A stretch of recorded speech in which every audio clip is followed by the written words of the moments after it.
আসসালামু আলাইকুম। বিটিভি চট্টগ্রামের সংবাদে সবাইকে স্বাগত জানাচ্ছি অঙ্কন শ্রেষ্ঠা। প্রথমে সংবাদ শিরোনাম। বাজেটের বিরুদ্ধে যারা রাজপথে বিক্ষোভ করে তারা জনগণের বন্ধু হতে পারে না, বললেন প্রধানমন্ত্রী তারেক রহমান।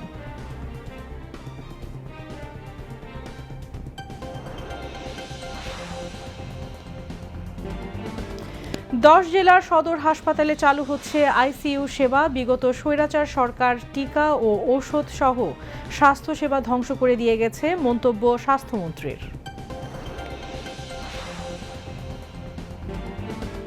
শহীদ প্রেসিডেন্ট জিয়াউর রহমান ধসে পড়া অর্থনীতিকে টেনে তুলে দেশে গণতন্ত্র প্রতিষ্ঠার পথ সুগম করেছিলেন, বললেন এলজিআরডি মন্ত্রী।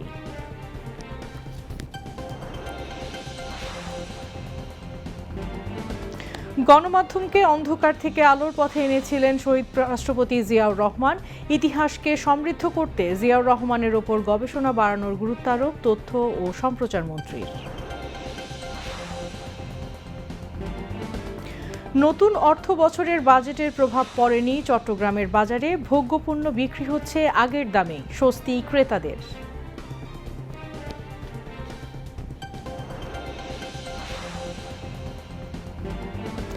বৃষ্টিপাতের মধ্য দিয়ে জানান দিচ্ছে বর্ষার আগমনী বার্তা। 24 ঘন্টায় হালকা থেকে মাঝারি ধরনের বৃষ্টিপাতের পূর্বাভাস আবহাওয়া অফিসের।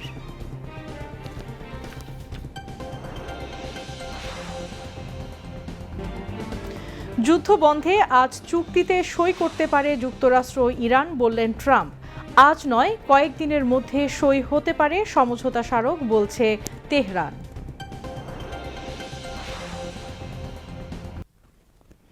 এতক্ষণ সংবাদ শিরোনাম শুনলেন, এবার বিস্তারিত। প্রধানমন্ত্রী তারেক রহমান বলেছেন, বাজেটের বিরুদ্ধে যারা রাজপথে বিক্ষোভ করে তারা জনগণের বন্ধু হতে পারে না। গতকাল সন্ধ্যায় কক্সবাজারের চকরিয়ায় আয়োজিত জনসভায় তিনি এই কথা বলেন।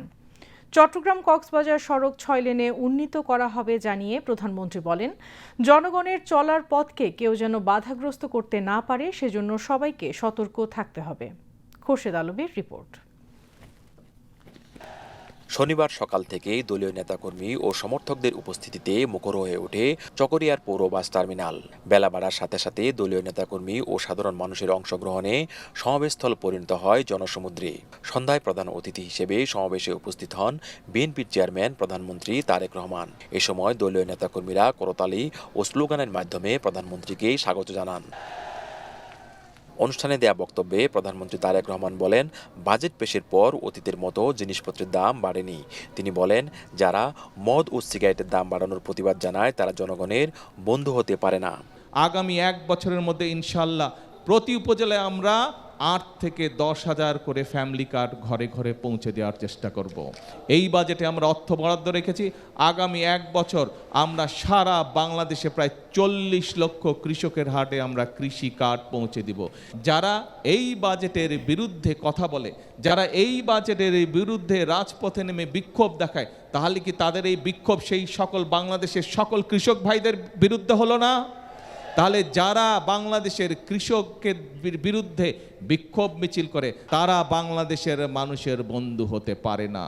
চট্টগ্রাম থেকে কক্সবাজার সড়ক 6 লেনে উন্নীত করা হবে জানিয়ে তারেক রহমান বলেন, লবণ চাষিরা যাতে সঠিক মূল্য পায় সেজন্য কিছুদিনের মধ্যেই দাম নির্ধারণ করে দেওয়া হবে।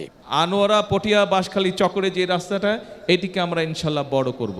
চট্টগ্রাম টু কক্সবাজার যে রাস্তাটি মেইন যে রাস্তাটা, সেটি আমরা ইনশাল্লাহ 4 থেকে 6 লেন করব ইনশাল্লাহ। কৃষক লবণ চাষি তার উৎপাদিত পণ্যের মূল্য সঠিকভাবে পায় না। ইনশাল্লাহ আগামী কিছুদিনের মধ্যে আমরা একটি দাম নির্ধারণ করব, একটি মূল্য নির্ধারণ করব, যাতে করে লবণ চাষিরা তাদের উৎপাদিত পণ্যের মূল্য পায়।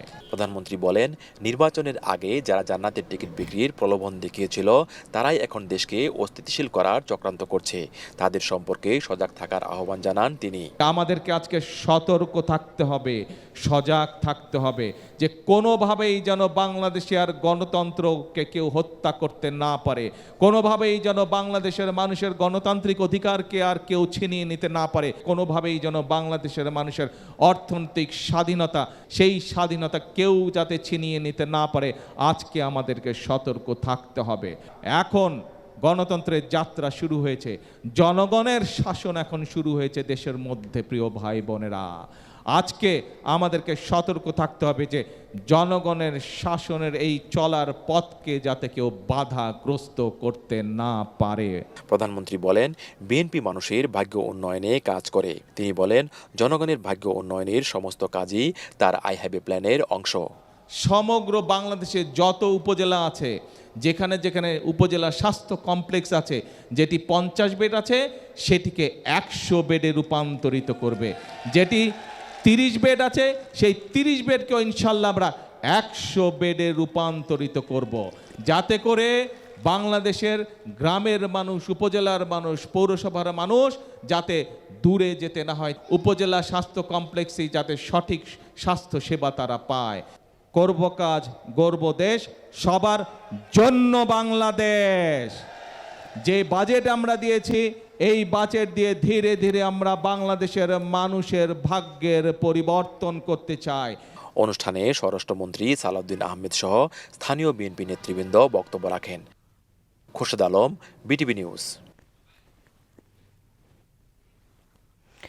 নারায়ণগঞ্জ জেনারেল ভিক্টোরিয়া হাসপাতাল সহ আরও 9টি জেলার সদর হাসপাতালে আইসিইউ সেবা ভার্চুয়ালি উদ্বোধন করেছেন স্বাস্থ্য ও পরিবার কল্যাণ মন্ত্রী সরদার মোহাম্মদ সাখাওয়াত হোসেন। এই উদ্বোধনের মাধ্যমে দেশের 10টি জেলা সদর হাসপাতালে যুক্ত হচ্ছে আইসিইউ সেবা। এ সময় স্বাস্থ্যমন্ত্রী জানান, বিগত স্বৈরাচার সরকার টিকা ও ঔষধ সহ স্বাস্থ্যসেবা ধ্বংস করে দিয়ে গিয়েছে। তিনি আরও জানান, 10 জেলার প্রতিটি আইসিইউতে প্রয়োজনীয় পেডিয়াট্রিক ভেন্টিলেটর ও অক্সিজেন কনসেন্ট্রেটর সরবরাহ সম্পন্ন হয়েছে। পাশাপাশি নিয়োগ দেওয়া হয়েছে প্রয়োজনীয় জনবলও। নতুন আইসিইউ চালু করা হয়েছে মুন্সিগঞ্জ 250 শয্যা জেলা হাসপাতাল, টাঙ্গাইল, সুনামগঞ্জ, গোপালগঞ্জ, চুয়াডাঙ্গা, নারায়ণগঞ্জ, যশোর, শেরপুর, মাদারীপুর এবং বাগেরহাট সদর হাসপাতালে। বিএনপি মহাসচিব ও এলজিআরডি মন্ত্রী মির্জা ফখরুল ইসলাম আলমগীর বলেছেন, শহীদ প্রেসিডেন্ট জিয়াউর রহমান ধসে পড়া দেশের অর্থনীতিকে টেনে তুলেছিলেন এবং গণতন্ত্র প্রতিষ্ঠার পথ সুগম করেছিলেন। আজ ঢাকায় জাতীয় প্রেস ক্লাবে শহীদ প্রেসিডেন্ট জিয়াউর রহমানের শাহাদাত বার্ষিকী উপলক্ষে আলোচনা সভায় তিনি এ কথা বলেন। জাতীয় প্রেস ক্লাবের সভাপতি হাসান হাফিজের সভাপতিত্বে অনুষ্ঠানে তথ্য ও সম্প্রচার মন্ত্রী জহিরুদ্দিন স্বপন সহ সাংবাদিক নেতৃবৃন্দ উপস্থিত ছিলেন। অনুষ্ঠানে দেশপ্রেমী সকলকে জিয়ার আদর্শ ধারণ করার আহ্বান জানান মির্জা ফখরুল ইসলাম আলমগীর। তার প্রজ্ঞা, তার দূরদৃষ্টি জিয়াউর রহমানকে অনন্য করে রেখেছে। গণতন্ত্র হচ্ছে সবচেয়ে উত্তম শাসন ব্যবস্থা, যেটাকে একজন সৈনিক হয়ে তিনি কিন্তু নিয়ে নিয়েছিলেন এবং ওটাকে প্রাতিষ্ঠানিক রূপ দেওয়ার জন্য তিনি কাজ শুরু করেছিলেন। গণতন্ত্রে বিশ্বাস করে এই ধরনের দলগুলোকে, এই ধরনের মানুষগুলো তিনি এক জায়গায় আনার চেষ্টা করলেন। এই যে চিন্তাগুলো, এই যে আপনার ভাবনাগুলো, যেটা সত্যিকার অর্থে একজন মহানায়ক, শুধু রাষ্ট্রনায়ক নয়, আমি বলি একজন মহানায়ক, ক্ষণজন্মা পুরুষ, তার পক্ষে এটা সম্ভব হয়েছে। অনুষ্ঠানে তথ্য ও সম্প্রচার মন্ত্রী জহিরুদ্দিন স্বপন বলেন, গণমাধ্যমকে অন্ধকার থেকে আলোর পথে এনেছিলেন শহীদ রাষ্ট্রপতি জিয়াউর রহমান। তাই দেশের গণমাধ্যমকে যুগ যুগ ধরে তাকে স্মরণ করতে হবে। ইতিহাসকে সমৃদ্ধ করতে জিয়াউর রহমানের ওপর গবেষণা বাড়ানো দরকার বলেও জানান তথ্য ও সম্প্রচার মন্ত্রী। ইতিহাসে আজকে যে জায়গা, তার অন্যান্য সমস্ত ধরনের গুরুত্বপূর্ণ বৈশিষ্ট্যের মধ্যে প্রধান একটি গুরুত্বপূর্ণ বৈশিষ্ট্য হচ্ছে তিনি স্বাধীন গণমাধ্যমকে পৃষ্ঠপোষকতা করেছেন। যে গণমাধ্যম রাষ্ট্র এবং সমাজের আয়না হিসাবে কাজ করে, সেই আয়নাকে তিনি পরিচ্ছন্ন রেখেছেন, যাতে স্বয়ংক্রিয়ভাবেই রাষ্ট্র এবং সমাজ জনগণের কাছে সার্বক্ষণিকভাবে তার প্রতিবিম্ব প্রতিফলিত থাকে। বাংলাদেশের গণমাধ্যমকে যুগ যুগ ধরে শহীদ জিয়াউর রহমানকে সসম্মানে স্মরণ করতে হবে। এর আগে শহীদ প্রেসিডেন্ট জিয়াউর রহমানের শাহাদাত বার্ষিকী উপলক্ষে আলোকচিত্র প্রদর্শনীর উদ্বোধন করা হয়।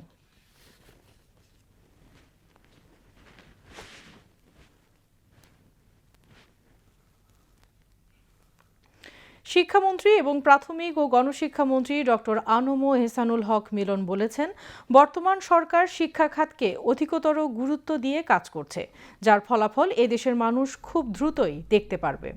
তিনি আজ ঢাকার একটি হোটেলে ইউনিসেফ আয়োজিত validation workshop on the Bangladesh education sector analysis ESA 2026-এ প্রধান অতিথি হিসেবে বক্তৃতাকালে একথা বলেন। প্রাথমিক ও গণশিক্ষা প্রতিমন্ত্রী ববি হাজাজ, কারিগরি ও মাদ্রাসা শিক্ষা বিভাগের সচিব মোহাম্মদ দাউদ মিয়া, ক্যাম্পেইন ফর পপুলার এডুকেশনের নির্বাহী পরিচালক রাশেদা কে চৌধুরী এবং ইউনিসেফ সহ দেশি বিদেশি সংস্থার প্রতিনিধিগণ কর্মশালায় অংশগ্রহণ করেন। এ সময় প্রতিমন্ত্রী বলেন, এবারের বাজেটে শিক্ষা খাতের বরাদ্দই প্রমাণ করে শিক্ষাকে বর্তমান সরকার কতটা গুরুত্ব দেয়। জুলাই গণ আন্দোলনের প্রথম শহীদ আবু সাঈদ হত্যার ঘটনায় মানবতার বিরোধী অপরাধের মামলায় রংপুর বেগম রোকেয়া বিশ্ববিদ্যালয়ের সাবেক উপাচার্য হাবিবুর রশিদ সহ ৩০ আসামির সাজার ৮০৯ পৃষ্ঠার পূর্ণাঙ্গ রায় প্রকাশিত হয়েছে। আন্তর্জাতিক অপরাধ ট্রাইব্যুনাল ২ আজ এই পূর্ণাঙ্গ রায় প্রকাশ করেন। এ রায়ে ট্রাইব্যুনালের পর্যবেক্ষণ, শাস্তির নির্ধারণের যুক্তিসহ বিস্তারিত বর্ণনা তুলে ধরা হয়। এর আগে গত ৯ এপ্রিল এ মামলার রায় ঘোষণা করেন আন্তর্জাতিক অপরাধ ট্রাইব্যুনাল ২-এর চেয়ারম্যান বিচারপতি নজরুল ইসলাম চৌধুরীর নেতৃত্বাধীন ৩ সদস্যের বিচারিক প্যানেল। রায়ে ২ জনকে মৃত্যুদণ্ড, ৩ জনকে যাবজ্জীবন, ৫ জনকে ১০ বছর, ৮ জনকে ৫ বছর ও ১১ জনকে ৩ বছরের কারাদণ্ড দেয়া হয়। একই সঙ্গে একজনের হাজতবাসকে সাজার মেয়াদ পূর্ণ হয়েছে বলে গণ্য করা হয়। মৃত্যুদণ্ডপ্রাপ্তরা হলেন রংপুর মেট্রোপলিটন পুলিশের সাবেক ASI আমির হোসেন ও কনস্টেবল সুজন চন্দ্র রায়। এদিকে আজ আন্তর্জাতিক অপরাধ ট্রাইব্যুনাল ১ র্যাবের টাস্কফোর্স ফর ইন্টারোগেশন TFI সেলে গুম নির্যাতনের ঘটনায় মানবতা বিরোধী অপরাধের মামলায় ক্ষমতাচ্যুত সাবেক প্রধানমন্ত্রী শেখ হাসিনা সহ ১৭ জনের বিরুদ্ধে পঞ্চম সাক্ষীর সাক্ষ্য গ্রহণের দিন ধার্য ছিল। ট্রাইব্যুনাল ১ এর চেয়ারম্যান বিচারপতি মোহাম্মদ গোলাম মর্তুজা মজুমদারের নেতৃত্বাধীন বিচারিক প্যানেল আজ সাক্ষ্য গ্রহণের দিন পিছিয়ে ২২ জুন নির্ধারণ করেছেন। সকালে এ মামলার ১৭ আসামির মধ্যে গ্রেফতারকৃত ১০ জন সেনা কর্মকর্তাকে ট্রাইব্যুনালে হাজির করা হয়। নতুন অর্থ বছরের বাজেট ঘোষণার পর অতীতে নিত্যপণ্যের বাজারে মূল্যবৃদ্ধির প্রবণতা দেখা গেলেও এবার তা দেখা যায়নি। বন্দরনগরী চট্টগ্রামের বিভিন্ন কাঁচা বাজার ও ভোগ্যপণ্যের বাজারে অধিকাংশ নিত্য প্রয়োজনীয় পণ্য আগের দামেই বিক্রি হচ্ছে। এর ফলে স্বস্তির নিঃশ্বাস ফেলেছেন ক্রেতারা। আইমনিমার প্রতিবেদন। বাজেট ঘোষণার পর সাধারণত নিত্যপণ্যের বাজারে মূল্যবৃদ্ধির আশঙ্কা তৈরি হয়, তবে এবার সে আশঙ্কার প্রতিফলন দেখা যায়নি বাজারে। চট্টগ্রামের বিভিন্ন কাঁচা বাজার ও মুদি দোকান ঘুরে দেখা গেছে অধিকাংশ নিত্য প্রয়োজনীয় পণ্যের দাম আগের মতোই রয়েছে, ফলে স্বস্তির নিঃশ্বাস ফেলছেন সাধারণ ক্রেতারা। বাজেট পেশের পরে আমাদের বর্তমান সরকার সবজিটা নিম্নে আছে, ভালো অবস্থায় আছে, আমরা খরিদ করতে পারতেছি। মাছও মোটামুটি আছে, মুরগি কমছে, মুরগির দর কমছে। সন্তুষ্ট, বাজারে সব জিনিসের দাম সস্তা আছে, বর্তমানে রেট কম আছে, মোটামুটি নিয়ন্ত্রণ আছে, সস্তা আছে, জিনিস ভালো আছে। তরকারিটা মোটামুটি সস্তা, ঠিক আছে, মানুষ কিনতে পারতে তরকারিটা। ঢেঁড়স কিনছি, লাউ কিনছি, বেগুন কিনছি, তারপর ঝিঙে কিনছি, সিজিঙ্গা কিনছি, মোটামুটি সন্তুষ্ট। ব্যবসায়ীরা বলছেন, বাজেটে নিত্য প্রয়োজনীয় পণ্যের ওপর অতিরিক্ত কর বা শুল্কের উল্লেখযোগ্য কোনো প্রভাব না থাকায় বাজারও স্থিতিশীল রয়েছে। সরবরাহ স্বাভাবিক থাকায় মূল্যবৃদ্ধির চাপ তৈরি হয়নি। বাজেট ঘোষণার পর এ পর্যন্ত আমাদের কোনো বাজারে ধরনের কোনো প্রভাব পড়েনি, আগের মতো বাজার চলতেছে। নিত্য কোনো সরবরাহ খুবই ভালো, আগের মতোই আছে, কোনো প্রভাব বাজেটের কারণে কোনো প্রভাব পড়েনি এই পর্যন্ত। সন্না চালের দাম হচ্ছে আজকে ধরেন মনে করেন ২৫০-২৫০ টাকা, গুটি সন্না যেগুলো আছে সেগুলো ধরেন ৩০০-৩২০ টাকা। তারপরে মিনিগেট যেগুলো আমরা বলি, যে মিনিগেট চালগুলোর বাজারে হচ্ছে আমাদের এখানে ২৫০০ থেকে ২৬০০ টাকা পর্যন্ত। আর জিরা বাসমতি যেগুলো আছে সেগুলো ৩৫০-৩৩০০ এরকম। দাম বিশেষ করে আগের মতোই আছে, এখন আগে যেরকম দাম ছিল এখন এরকমই আছে, পণ্য ঠিকমতো সরবরাহ আছে। বাজেট ঘোষণার পরে আমাদের ডিমের দামের উপরে কোনো এফেক্ট পড়ে না। এটা সরকার তো ভালো বাজেট দিয়েছে, এখন বাজেটে তো দেখতেছি আমরা বৃদ্ধির কোনো দেখতেছি না, কিছু আরও কমতেছে, যেমন পেঁয়াজের দাম আরও কমে গেছে, তারপর আদা রসুনের দামও কমতেছে। যে বাজারটা দিয়েছে এই বাজার জনগণের জন্য অনেক ভালো উপকৃত হয়েছে, সামনে আরও ভালো হবে। এই ধরেন আপনার এখন ভেন্ডি চলতেছে 30 টাকা, কইটা 30 টাকা, 50 টাকা, 40 টাকা। আপনার হলো দুন্দুল আম বিক্রি হইতেছে 20 টাকা, 25 টাকা, পটল হইতেছে 20 টাকা, 30 টাকা এরকম, লাউ 1 পিস 40 টাকা, তারপরে আলু আপনার 20 টাকা। মাংস আগের দামে আছে, এখন 1000 অর্থনীতিবিদদের মতে বাজেটের প্রকৃত প্রভাব বুঝতে কিছুটা সময় লাগতে পারে, তবে বর্তমান বাজারে স্থিতিশীলতা বজায় থাকায় সাধারণ মানুষের মধ্যে স্বস্তি বিরাজ করছে। সংশ্লিষ্টরা বলছেন, বাজার তদারকি ও সরবরাহ ব্যবস্থা স্বাভাবিক থাকলে এই স্থিতিশীলতা অব্যাহত রাখা সম্ভব। জাতীয় বাজেট ঘোষণার পর নিত্যপণ্যের বাজারে মূল্যবৃদ্ধির যে আশঙ্কা ছিল, অন্তত এখন পর্যন্ত তার কোনো প্রভাব দেখা যায়নি। বাজারে স্বস্তির এই চিত্র কতদিন স্থায়ী হয় সেই দিকে নজর সাধারণ মানুষের। আইমন ইমা, বাংলাদেশ টেলিভিশন, চট্টগ্রাম। প্রকৃতিতে এবার স্বাভাবিক রূপেই আসছে বর্ষা। জ্যৈষ্ঠের শেষ দিনে সকাল থেকে বৃষ্টি জানান দিচ্ছে বর্ষার আগমনী বার্তা। আবহাওয়া অফিসের মতে আগামী কয়েকদিন বর্তমান পরিস্থিতির তেমন কোনো পরিবর্তন হবে না। 24 ঘন্টায় চট্টগ্রামের কোথাও না কোথাও হালকা ও মাঝারি ধরনের বৃষ্টিপাত হবে। আরও জানাচ্ছেন সুরেশ কুমার দাস। আকাশে জ্যৈষ্ঠের মেঘ আজ আষাঢ় মাসকে যেন স্বাগত জানাচ্ছে।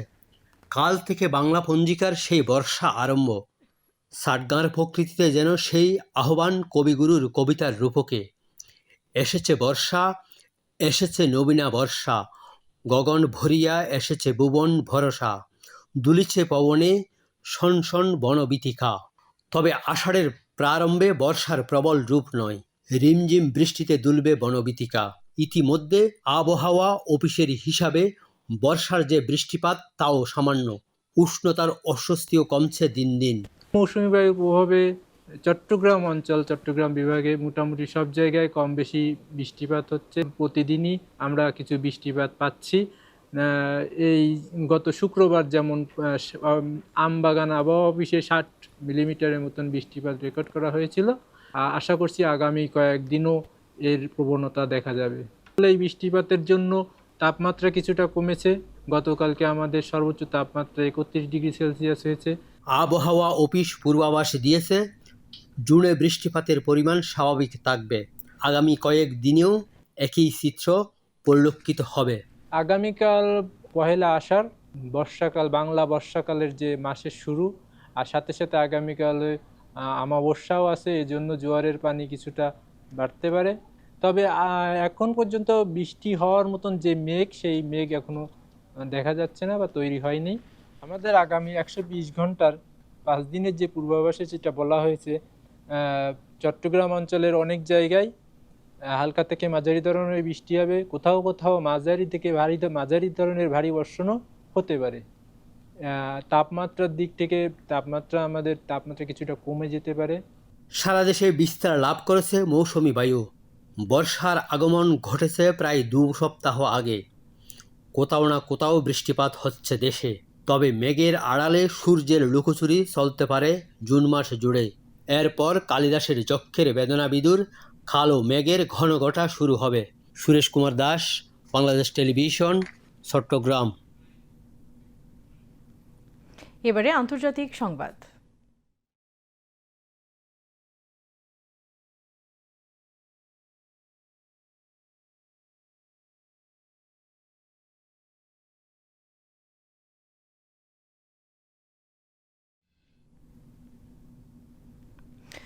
মার্কিন প্রেসিডেন্ট ডোনাল্ড ট্রাম্প বলেছেন, আজ যুক্তরাষ্ট্র ও ইরানের মধ্যে শান্তি চুক্তি স্বাক্ষরিত হতে পারে।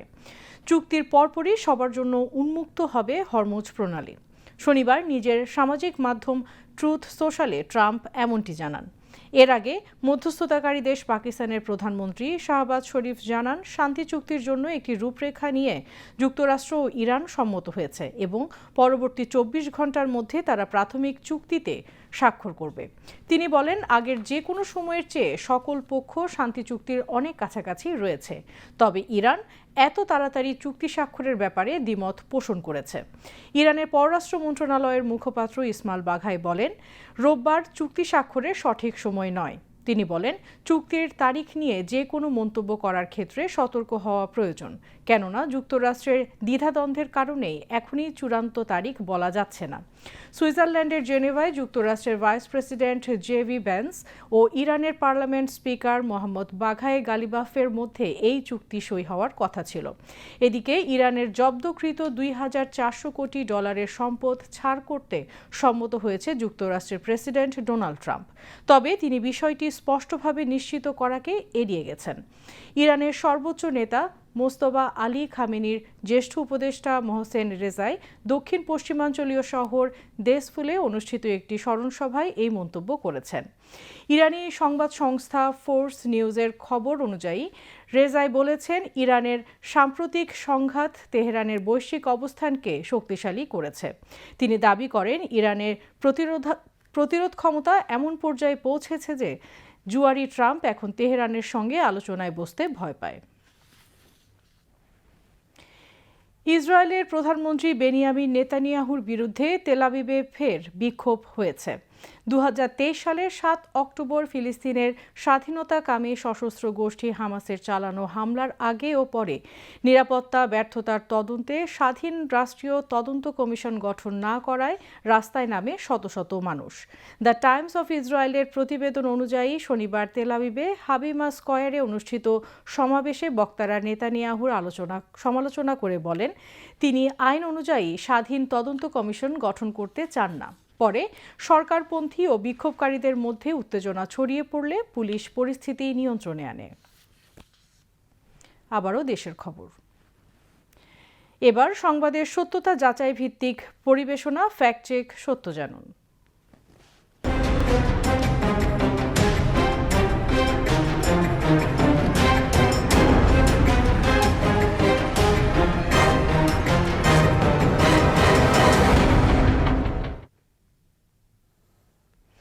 সামাজিক যোগাযোগ মাধ্যম ফেসবুকে দৈনিক কালের কণ্ঠের আদলে তৈরি দুটি সংবাদপত্রের পাতা ছড়িয়ে পড়েছে।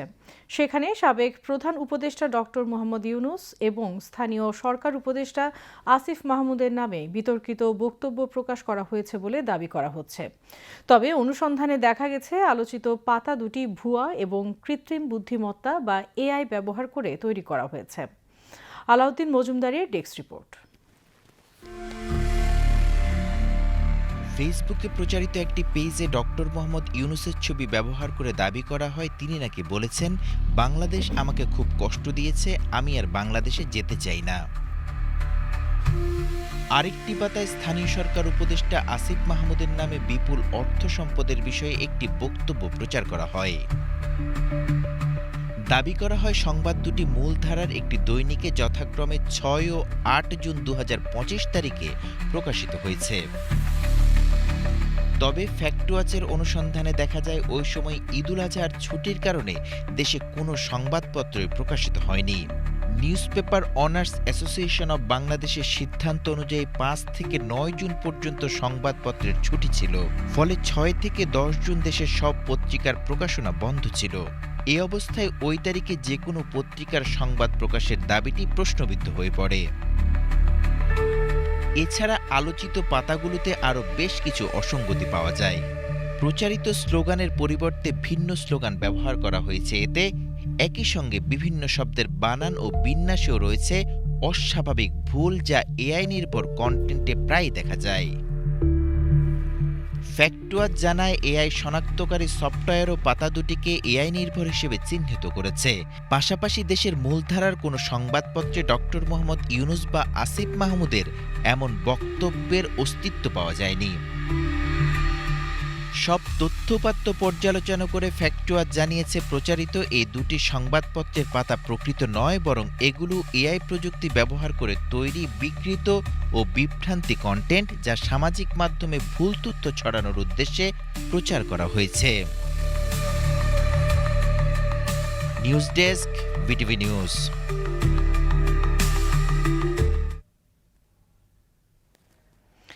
নতুন রূপে ফিরছে দীর্ঘদিন খেলার অনুপযোগী থাকা চট্টগ্রামের আগ্রাবাদ জাম্বুরি মাঠ। সিটি কর্পোরেশনের উদ্যোগে জাম্বুরি মাঠের আধুনিকায়ন, সবুজায়ন ও সৌন্দর্য বর্ধনের কাজ এখন শেষ পর্যায়ে। শীঘ্রই মাঠটি নগরবাসীর জন্য উন্মুক্ত করে দেয়া হবে। আজ জাম্বুরি মাঠের উন্নয়ন কাজের অগ্রগতি পরিদর্শনে যান city mayor doctor Shahadat Hossain. এ সময় তিনি প্রকল্পের গুণগত মান বজায় রেখে দ্রুত কাজ সম্পন্ন করার নির্দেশনা দেন। City mayor doctor Shahadat Hossain দায়িত্ব গ্রহণের পর প্রায় ১.৫ দশক ধরে পরিত্যক্ত থাকা আগ্রাবাদ জাম্বুরি মাঠ পুনরায় খেলার উপযোগী করার উদ্যোগ নেন, যাতে নগরবাসী খেলাধুলা, ব্যায়াম ও বিনোদনের সুযোগ পায়। শেয়ার বাজারের খবর।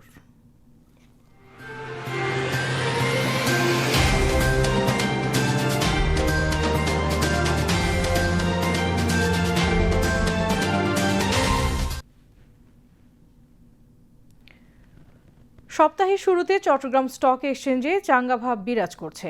আজ শেয়ার লেনদেন কম হলেও মূল্যসূচক বেড়েছে। দিন শেষে সার্বিক সূচক দাঁড়িয়েছে ১৫,৩৪৩.৩৩, যা পূর্ববর্তী দিনের চেয়ে শতকরা ০.৯৭ ভাগ বেশি। এছাড়া সিএসি ৩০-এর মূল্যসূচক দাঁড়ায় ১৩,৫৯১.৬০, যা পূর্ববর্তী দিনের চেয়ে শতকরা ১.৪৫ ভাগ বেশি।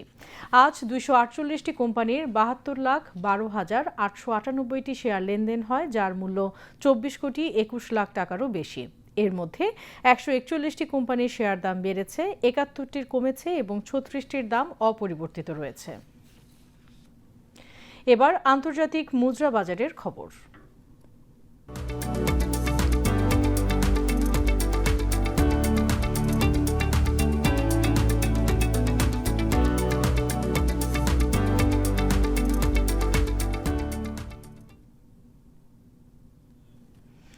আজ বাংলাদেশি মুদ্রায় বিভিন্ন দেশের মুদ্রার বিনিময় হার।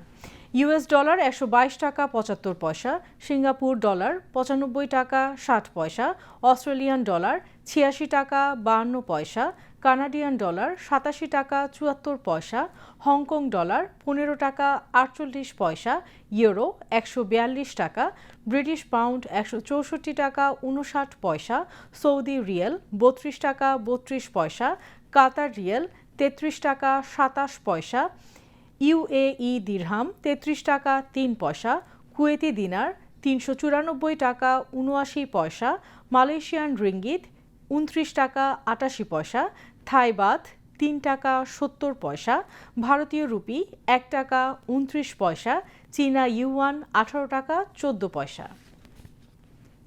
এবারে খেলার খবর। ক্রিকেট। অস্ট্রেলিয়ার বিপক্ষে সিরিজের তৃতীয় ও শেষ ওয়ানডেতে লিটন, হৃদয় ও মোসাদ্দেকের 50-তে নির্ধারিত ৫০ ওভার শেষে ২৭৪ রানে থেমেছে বাংলাদেশ। প্রথম ২ ওয়ানডে জিতে সিরিজ আগেই নিজেদের করে নিয়েছে বাংলাদেশ। টাইগারদের সামনে সুযোগ অজিদের হোয়াইট ওয়াশ করার। হোয়াইট ওয়াশ এড়াতে ২৭৫ রান করতে হবে অস্ট্রেলিয়াকে। ঢাকার মিরপুর শেরেবাংলা ক্রিকেট স্টেডিয়ামে টস জিতে আগে ব্যাট করতে নামে বাংলাদেশ, তবে শুরুটা ভালো হয়নি। দলীয় ৬১ রানের মধ্যে ৩ উইকেট হারিয়ে চাপে পড়ে স্বাগতিকরা। সৌম্য সরকার ২, তানজিদ হাসান তামিম ১৯ ও নাজমুল হোসেন শান্ত ২৪ রান করে সাজঘরে ফিরে যান। তাওহিদ হৃদয়কে সঙ্গে নিয়ে অপরাজিত ৯২ রানের জুটি করেন লিটন, তবে আচমকা পায়ের পেশিতে টান পড়ায় ব্যক্তিগত ৪৮ রানেই লিটন মাঠ ছাড়েন। এরপর ব্যাটিংয়ে আসেন মোসাদ্দেক হোসেন সৈকত। প্রথম ম্যাচের তারকাকে নিয়ে ৮৩ বলে ৯৩ রানের জুটি গড়েন তাওহিদ হৃদয়। হৃদয়কে সঙ্গে দেয়া মোসাদ্দেকের শুরুতেই ছিলেন আগ্রাসী। মাত্র ৪৩ বলে 50 হাঁকান তিনি। ওয়ানডে ক্যারিয়ারে এটা তার পঞ্চম ও চলতি সিরিজে দ্বিতীয় 50। এবারে আবহাওয়ার খবর।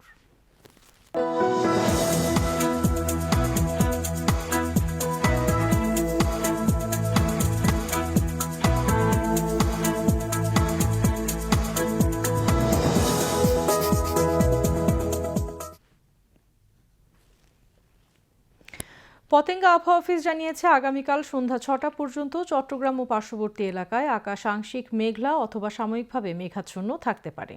সেই সাথে অস্থায়ীভাবে অনেক জায়গায় দমকা বা ঝোড়ো হাওয়া সহ হালকা থেকে মাঝারি ধরনের বৃষ্টি অথবা বজ্রসহ বৃষ্টিপাত এবং কোথাও কোথাও মাঝারি ধরনের ভারী থেকে ভারী বর্ষণের সম্ভাবনা রয়েছে। দিনের তাপমাত্রা সামান্য বৃদ্ধি এবং রাতের তাপমাত্রা সামান্য হ্রাস পেতে পারে। পরবর্তী 24 ঘন্টায় আবহাওয়ার সামান্য পরিবর্তনের সম্ভাবনা রয়েছে।